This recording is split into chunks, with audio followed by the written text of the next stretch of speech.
दोस्तों, इजरायल और फलस्तीनी आतंकी गुट हमास के बीच गाजा पट्टी में भीषण युद्ध शुरू हो गया है। हमास ने इजरायली इलाके पर अब तक सबसे बड़ा हमला करके 700 से ज्यादा इजरायली लोगों को मार दिया।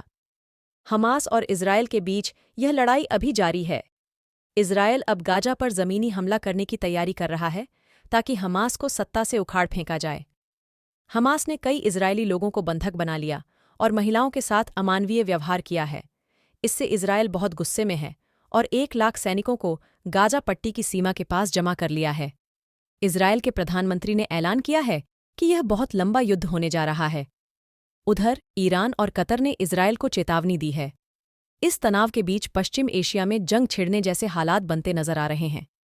आइए जानते हैं क्या है गाजा पट्टी, जिसके मात्र 41 किमी के इलाके लिए इजरायल और हमास के बीच दशकों से जंग चल रही है। गाजा पट्टी पर हमास ने साल 2007 में शासन शुरू किया था। इसके बाद हमास और इजरायल के बीच कई बार भीषण लड़ाई हो चुकी है। हमास को ईरान और कतर समेत कई मुस्लिम देशों का साथ मिला हुआ है। हमास ने अब तक हजारों की तादाद में रॉकेट इजरायल पर दाग चुका है। इसके जवाब में इजरायल अब तक कई बार गाजा में विध्वंस मचा चुका है। इजरायल ने साल 2007 से ही गाजा पट्टी की चौतरफा नाकेबंदी कर रखी है। गाजा पट्टी भूमध्य सागर से सटकर इजरायल और मिस्र के बीच स्थित भूमि की एक संकीर्ण पट्टी है। गाजा पट्टी पर पहले ऑटोमन साम्राज्य और फिर ब्रिटिश साम्राज्य द्वारा कब्जा कर लिया गया। यह 2 फिलिस्तीनी क्षेत्रों में से छोटा है। दूसरा इलाका पश्चिमी किनारा है। गाजा पट्टी का इतिहास। सन 1948 में इजरायल के निर्माण के बाद मिस्र ने लगभग 2 दशकों तक गाजा पट्टी पर नियंत्रण किया।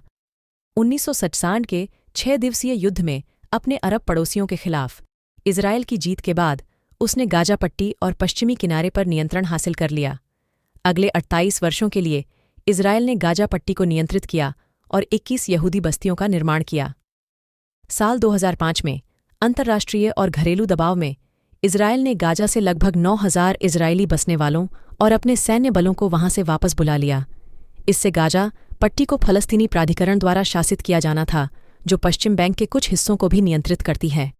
तो दोस्तों, आपको क्या लगता है कि हमास ने आतंकवादी गुट से इजरायल पर हमला बोलकर सही किया है, और इजरायल जो जवाब अभी कार्रवाई कर रहा है वह आपकी नज़र में कितने हद तक सही है? कृपया आप कमेंट बॉक्स में ज़रूर बताइएगा। धन्यवाद।